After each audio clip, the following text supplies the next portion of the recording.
We have earned the support of enough delegates to secure the Democratic nomination. You're going to look real crazy being on the other side of that line, particularly as a person of color, but really as anyone who claims to have any connection to the culture. You're going to look real weird and real lonely on that side. Radio Free 102.3 KJLH. To radio station KJLH in Inglewood, on the air. Enter stage left, Kamala Harris. Come on. Kamala Harris, as presumptive Democratic nominee for president, was all the talk. Thousands of women zoomed in a movement called Win with Black Women. Well, yeah, we black people, we supposed to support our black folk. Blah, blah, blah.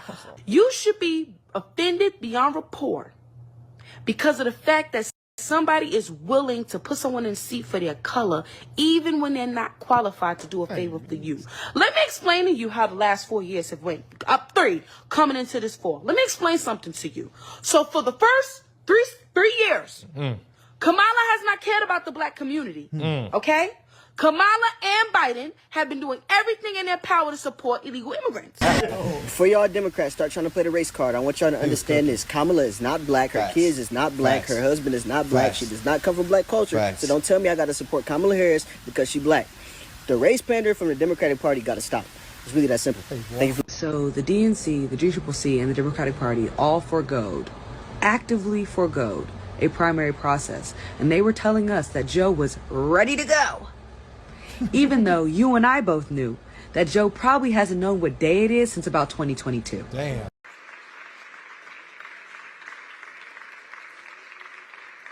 Mr. President, thank you. At the end of such a momentous... She was actually so unpopular in her home state that she had to drop out of the 2020 race prior to the voting because she kept coming in 5th place in all the polls. So, no, I will not be supporting Kamala Harris. I don't care how much they black girl magic her over the next couple of months. I will not be supporting Kamala Harris, and you shouldn't either. What I wish we would get away from is the speech about color. It should be about your character and what are you doing for our people. You see, today is going to be tomorrow, so since it's going to be tomorrow, today we have tomorrow, which is why we are now. Like, what did you say? She had a reputation for giving out the stiffest sentences in the United States of America for simple possession of marijuana in San Francisco, for God's sakes. She's not a parent, never had any children, but she went off on this campaign to lock parents up, some of whom actually were shown to have dropped their children off at the school, but they played hooky, so she was putting them in jail. And then she was everybody's favorite Hindu Indian prosecutor and attorney general and senator, and now she becomes black. But, you know, I met her daddy, fine gentleman, Professor Harris. And the problem with her being black is Professor Harris says he's Caucasian, mixed Irish and Hindu. He doesn't have any black ancestors, but his Irish ancestors owned a lot of slaves in Jamaica and had them to work on plantation.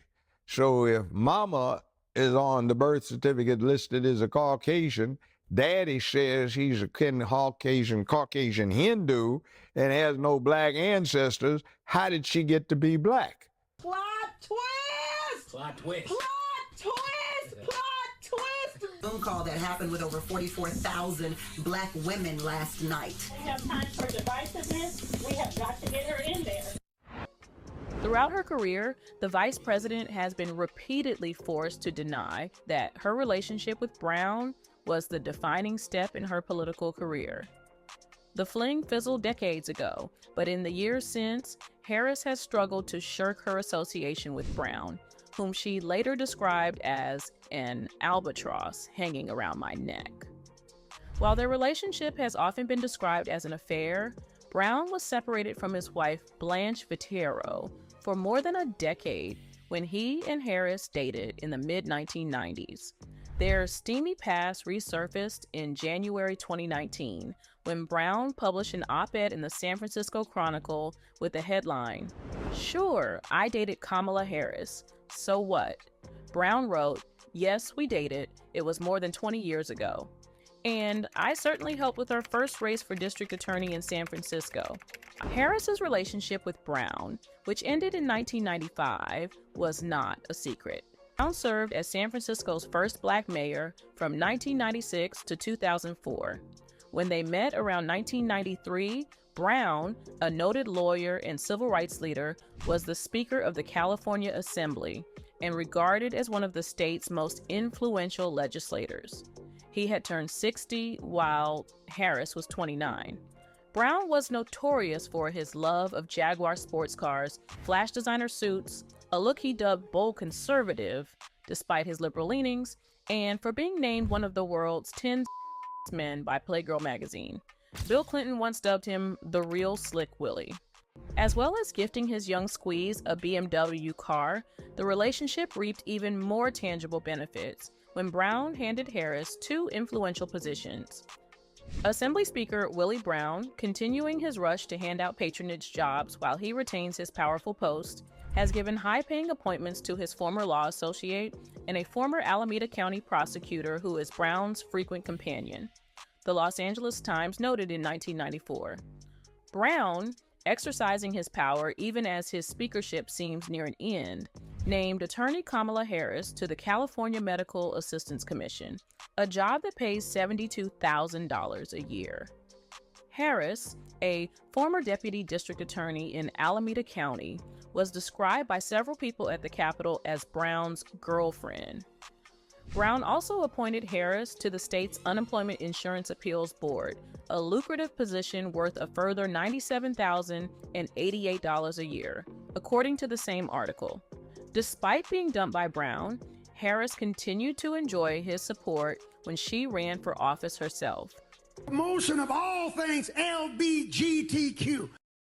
I call her Miss Lock-Up a Brother, for when she was the AG in California, a Negro knew, a black man knew that he was dead in the water because she took pride in locking up black folk. And now all of a sudden she's trying to be sister girl. I'm telling it. Check out her record. She locked us up left and right. Yes, she did. Yes, she did. Yes, she did. And she boasted in California that she was one of the first. I got the tape cued, but my time's up today. One of the first I showed you Thursday night to perform a same-sex marriage. Y'all want to see it? You want to see it? Let it rip.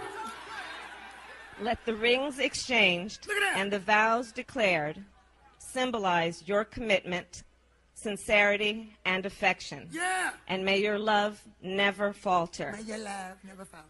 By virtue of the power and authority vested in me by the state of California, I now declare you spouses for life. Cut. Now that is who's supposed to deliver us. Now, are you crazy?